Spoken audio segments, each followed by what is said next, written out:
नमस्कार, हमारे चैनल में आपका स्वागत है। मैं हूं रामचंद्र मौर्य। प्रधानमंत्री नरेंद्र मोदी ने संसद भवन में भाषण के समय नेहरू जी के भाषण की याद दिलाया।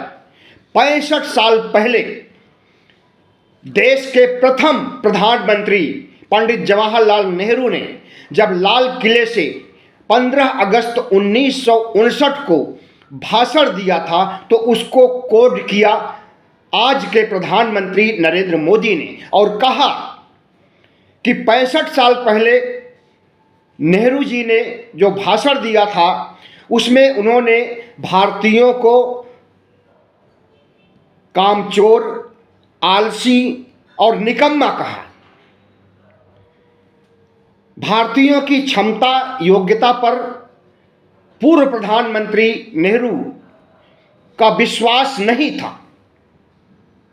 और इसको उन्होंने अपने शब्दों में इस ढंग से कहा कि जो लोग नेहरू को आदर्श मानते हैं उन्हें बहुत मानसिक आघात पहुंचा।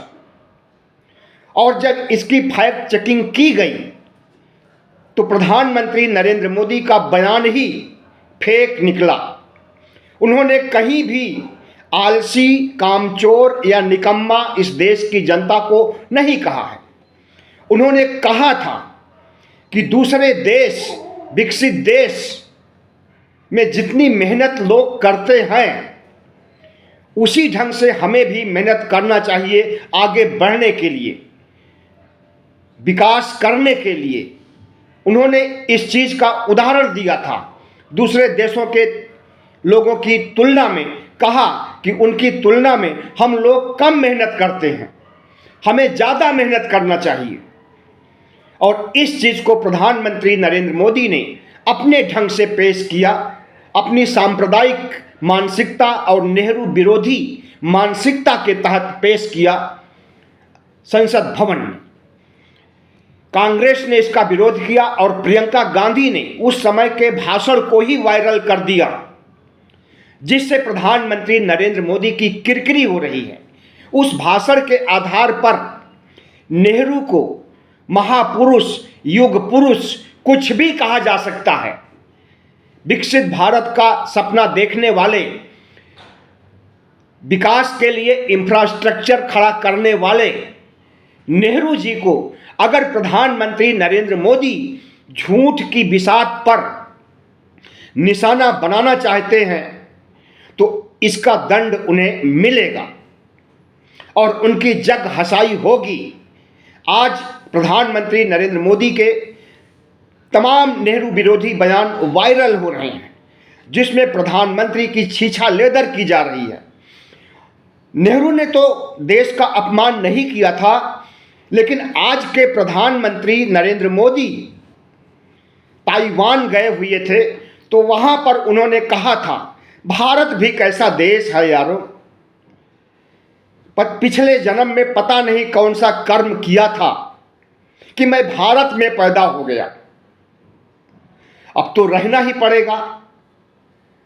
तो भारत की निंदा, भारतवासियों की निंदा, भारतीय संस्कृति की निंदा, भारत राष्ट्र की निंदा जितना प्रधानमंत्री नरेंद्र मोदी ने किया है उतना आज तक किसी भी प्रधानमंत्री ने नहीं किया होगा।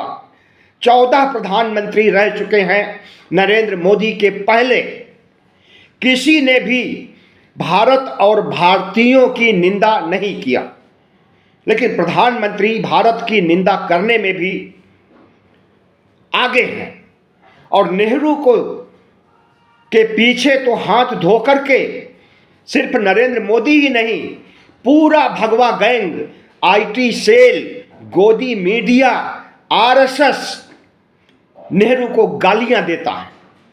नेहरू के बारे में एक अफवाह फैलाई गई है कि नेहरू जी के कपड़े पेरिस से धुल करके आते थे और इसकी असलियत क्या है कि इलाहाबाद में कर्नलगंज मोहल्ले में जहां पर आनंद भवन है, उसी कर्नलगंज मोहल्ले में एक ड्राई क्लीनर है जिसकी शॉप का नाम है पेरिस ड्राई क्लीनर हाउस। उसी के यहाँ कपड़े धुलते थे और प्रेस किए जाते थे और नेहरू जी ला करके पहनते थे। तो पेरिस ड्राई क्लीनर को इन्होंने फ्रांस का पेरिस बता दिया और नेहरू की अवहेलना की गई और लोगों ने इस पर विश्वास भी कर लिया कि बड़े बाप के बेटे थे मोतीलाल नेहरू, एक बड़े वकील थे, राजनीतिज्ञ थे, पैसे वाले थे। अगर उनके बेटे का कपड़ा पेरिस से धुल करके आता है तो लोगों ने मान भी लिया था।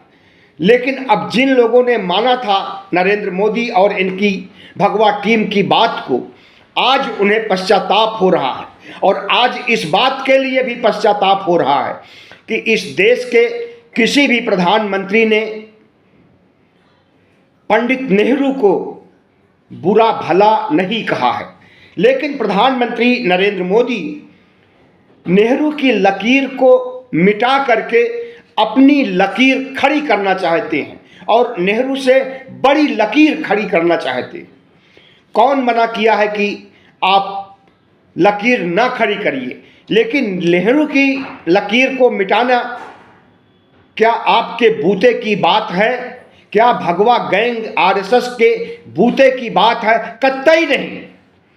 नेहरू एक ऐसे युग पुरुष हैं, भविष्य दृष्टा हैं, महापुरुष हैं, जिन्होंने इस देश को बहुत कुछ दिया।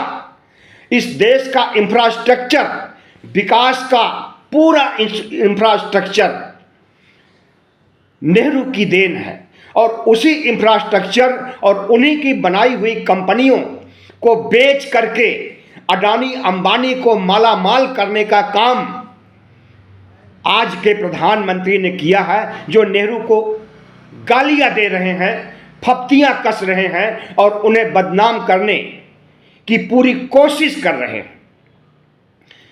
प्रधानमंत्री नरेंद्र मोदी अपनी बड़ी लकीर खींचने के लिए, नेहरू की लकीर को मिटाने के लिए, अपने सांप्रदायिक एजेंडे को आगे बढ़ाने के लिए, नेहरू की धर्मनिरपेक्ष छवि को, धर्मनिरपेक्ष विचारधारा को चौपट करने के लिए भगवा गैंग के साथ लग करके, आरएसएस के साथ लग करके जिस तरह से घिनौनी राजनीति कर रहे हैं, इसे आज देश का बच्चा बच्चा समझ रहा है। और आरएसएस मोदी भागवत का चाल चरित्र चेहरा पिछले 10 सालों में अच्छी तरह से उजागर हो गया है।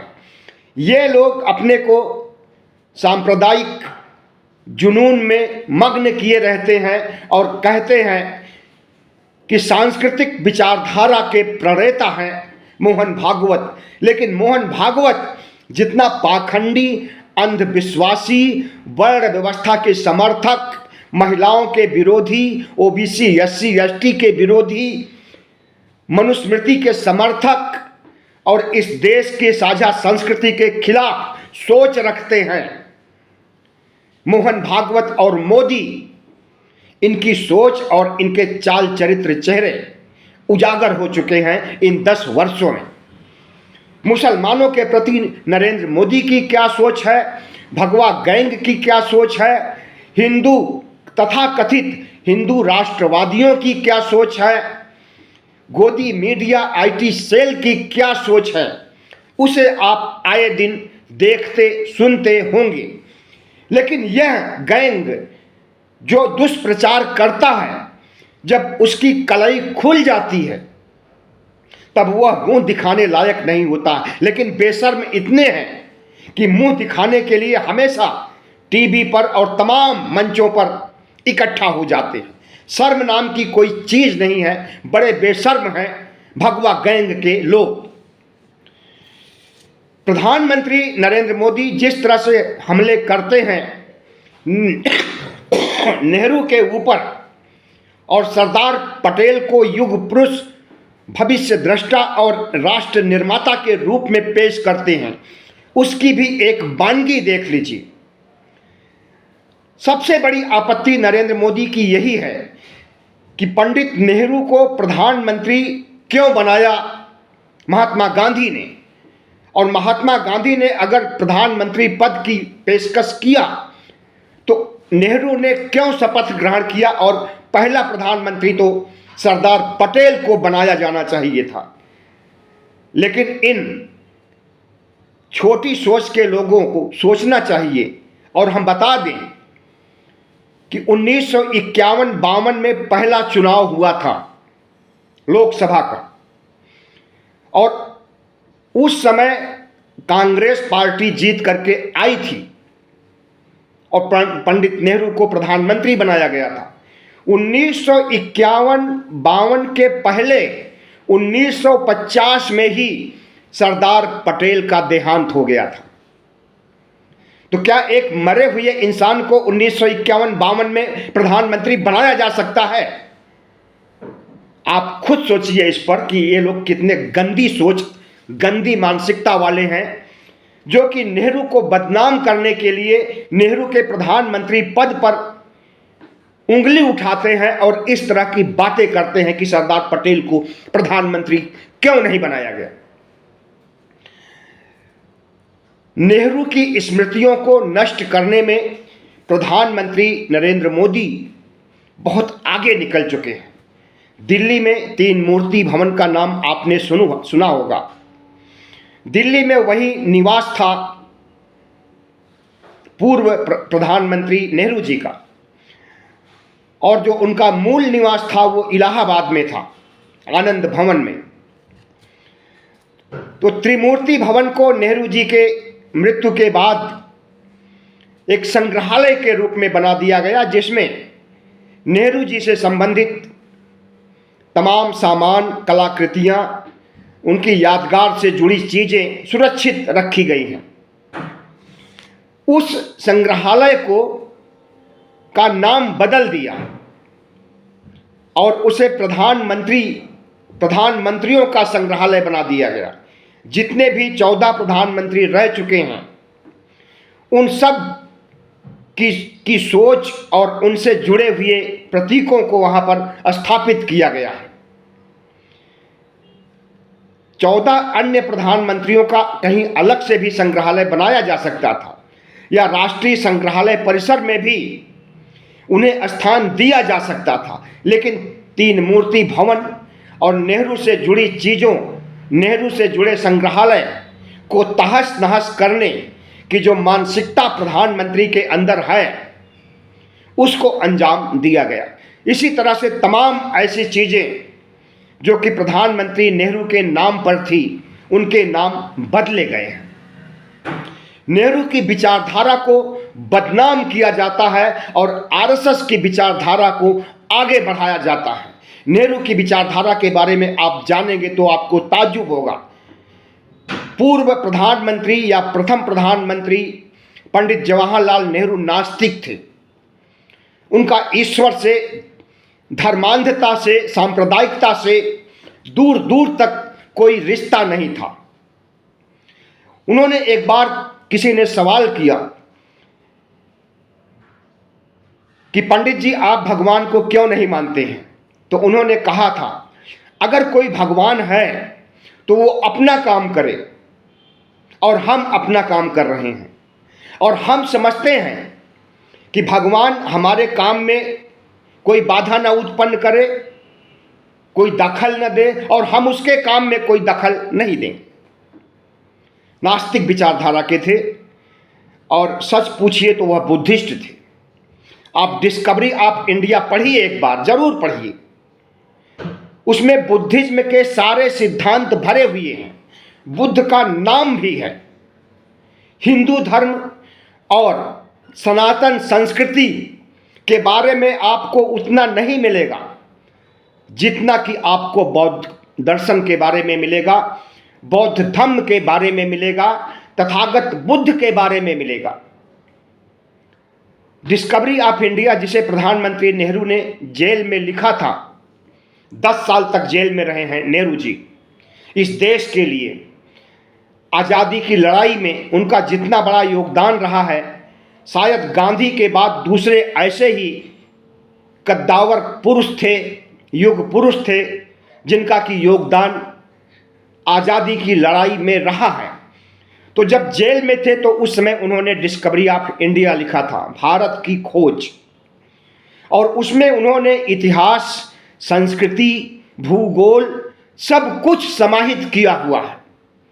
और जो ब्राह्मणों के बारे में बात कही जाती है कि ये यूरेशिया से आए हुए हैं, यह तथ्य भी है कि यहाँ के ब्राह्मण, यहाँ के सनातनी यहाँ के नहीं हैं, यहाँ के निवासी मूल निवासी हैं, जिसे आदिवासी कहते हैं, जिसे दलित कहते हैं, जिसे पिछड़ा कहते हैं। तो यह मूल रूप से मूल निवासियों, ओबीसी, एससी, एसटी का देश है। और ये ब्राह्मण, क्षत्रिय, वैश्य सब बाहर के आए हुए हैं। जितनी भी सवर्ण जातियां हमारे ऊपर राज कर रही हैं, और उन्हीं सवर्ण जातियों की पार्टी है भारतीय जनता पार्टी, और अपने साम दाम दंड भेद, अपने तमाम फार्मूलों से हमारे वोट हमसे ले लेती है और हमारे ऊपर राज करती है। हमें गरीब से गरीब, पंगु से पंगु बनाए रखती है। हमें इस तरह मजबूर कर देती है, हमारी गरीबी को इतना बढ़ा देती है कि हमें 5 किलो राशन देती है खाने के लिए, नहीं तो हम जिंदा ही नहीं रह पाएंगे। आज जितनी गरीबी इस देश में है, इतनी गरीबी, इतनी बेरोजगारी कभी नहीं थी। इन सब सवालों से, जो देश के मौलिक सवाल हैं, जो देश के ज्वलंत सवाल हैं, जिस पर कि प्रधानमंत्री नरेंद्र मोदी ने लंबे लंबे भाषण दिया था, सबका साथ, सबका विकास, अच्छे दिन आएंगे, 15-15 लाख, 2-2 करोड़ नौकरियां, पता नहीं कितने जुमले सुनाए थे, उसे तो कामयाब नहीं कर सके हैं। और उसी मुद्दे से भटकाने के लिए कभी नेहरू को गाली देते हैं, और इनका भगवा गैंग गांधी को भी गाली देता है। गांधी का तो पुतला बना करके गोली मारता है। हिंदू महासभा, जो कि एक कट्टरपंथी संगठन है, आज से नहीं 100 साल पहले से यह संगठन है। आज जो हिंदू महासभा के लोग हैं, ये लोग गांधी जी को अब आज भी गोली मारते हैं, गांधी जी का पुतला बना करके गोली मारते हैं। साध्वी प्रज्ञा ने अभी हाल ही में गोली मारा था, जो कि एक आतंकवादी केस भी चल रहा है उनके ऊपर, और सांसद भी हैं मध्य प्रदेश से।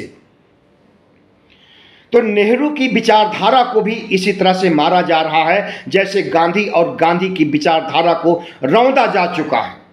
इन्हीं लोगों ने गांधी जी को मारा था। इन्हीं भगवा गैंग के लोगों में गोडसे था, और गोडसे सिर्फ अकेला ही नहीं था, सावरकर भी इसके साथ था।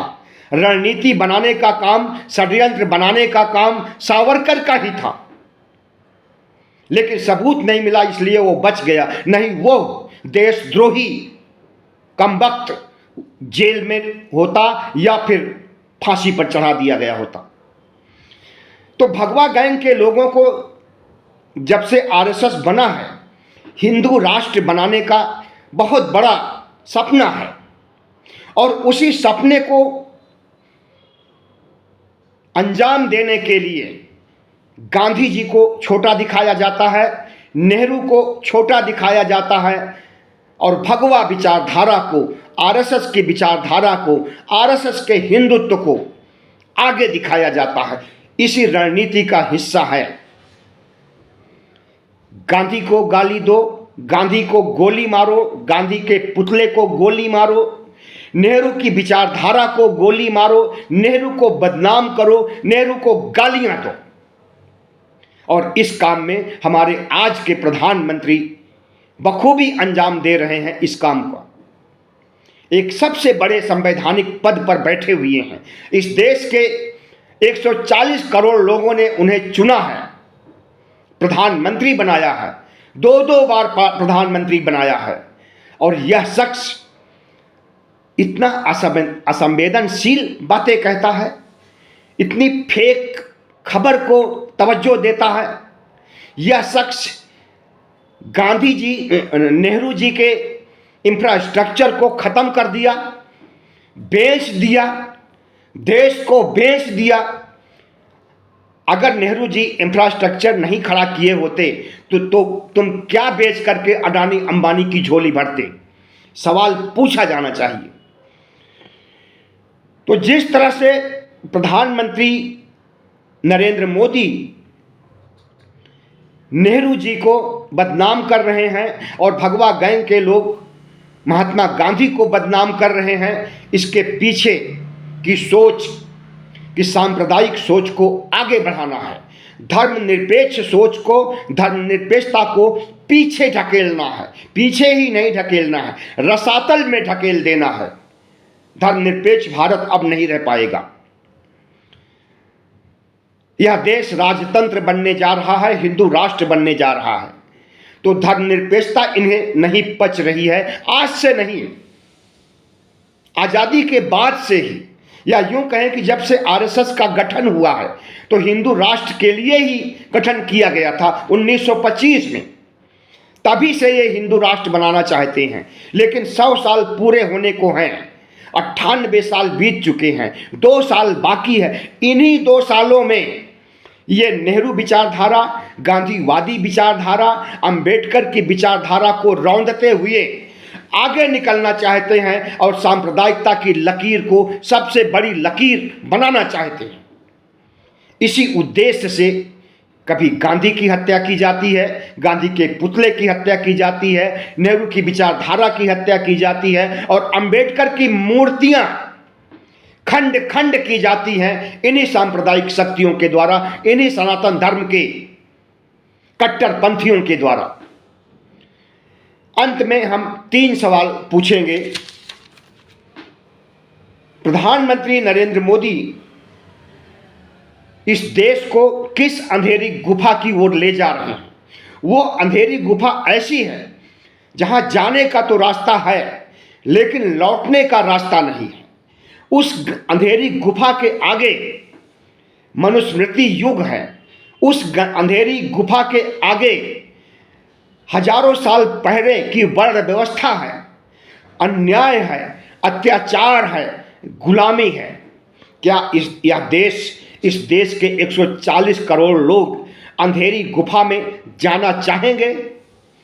अगर जाना चाहेंगे तो स्वागत है, लेकिन जो लोग नहीं जाना चाहेंगे वो होंगे ओबीसी, एससी, एसटी के लोग, दलित लोग, अंबेडकरवादी लोग, नेहरू की विचारधारा के लोग, गांधी की विचारधारा के लोग। ये लोग कतई नहीं अंधेरी गुफा में जाना चाहेंगे। अपनी सांप्रदायिक विचारधारा को लागू करने के लिए, दूसरा सवाल, अपनी सांप्रदायिक विचारधारा को लागू करने के लिए हमारी धर्मनिरपेक्ष साझा संस्कृति वाली विचारधारा, जो कि शाश्वत रूप से आगे हमें बढ़ा सकती है, धर्मनिरपेक्ष विचारधारा हमें विकसित भारत भी बना सकती है। इस विचारधारा की लकीर को मिटाने का काम जिस रूप में प्रधानमंत्री नरेंद्र मोदी, मोहन भागवत और तमाम कट्टरपंथी संगठन कर रहे हैं, क्या यह देश इसे बर्दाश्त करेगा? प्रधानमंत्री नरेंद्र मोदी की सोच आरएसएस की सोच है, और आरएसएस की सोच हिंदुत्व की सोच है। सिर्फ एक धर्म, हिंदू धर्म या सनातन धर्म अकेले रहेगा इस देश में, बाकी धर्मावलंबियों का क्या होगा? इस्लाम धर्म के लोग भी हैं, पाकिस्तान से ज़्यादा हमारे यहाँ मुस्लिम रहते हैं, बौद्ध धर्म के लोग हैं, जैन धर्म के लोग हैं, ईसाई हैं, सिख हैं, पारसी हैं, बहुत से धर्म हैं। इन धर्मावलंबियों का क्या होगा जब भारत हिंदू राष्ट्र बनेगा? क्या इनके साथ न्याय हो पाएगा, या फिर अन्याय होता रहेगा और 4000 साल पहले जैसे अन्याय होता था ओबीसी, एससी, एसटी के साथ, उसी तरह का अन्याय की ओर हम आगे बढ़ रहे हैं और इस चीज़ को हम समझ भी रहे हैं कि हम गलत दिशा में जा रहे हैं, तो बहुत बड़ा एक्सीडेंट होने जा रहा है। बहुत बहुत धन्यवाद। हमारे चैनल को सब्सक्राइब कीजिएगा, लाइक कीजिएगा और शेयर कीजिएगा।